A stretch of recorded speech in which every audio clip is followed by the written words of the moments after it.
السلام علیکم ورحمۃ اللہ وبرکاتہ۔ ہم بات کرنے جا رہے ہیں ایک ایسے ملک کی جس کو پاکستان نے آج تک تسلیم ہی نہیں کیا۔ جی ہاں، یہ آپ کو بات جان کر حیرانی ہوگی کہ ظالم ترین ملک اسرائیل نہیں بلکہ آرمینیا ہے۔ اسرائیل ایک ظالم تنظیم ہے جس کا خاتمہ جہاد فی سبیل اللہ سے ہوگا۔ آرمینیا کا دارالحکومت پریوان ہے۔ اس نے 21 ستمبر 1991 کو سوویت یونین سے آزادی حاصل کی۔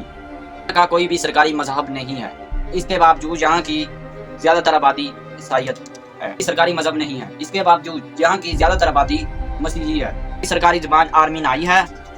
آرمینیا کی آبادی تقریباً 30 لاکھ ہے۔ دنیا میں کسی بھی ملک کی آبادی اور کرنسی کی قیمت ہمیشہ ایک جیسی نہیں رہتی۔ پاکستان رقبے کے لحاظ سے آرمینیا سے 30 گنا بڑا ملک ہے۔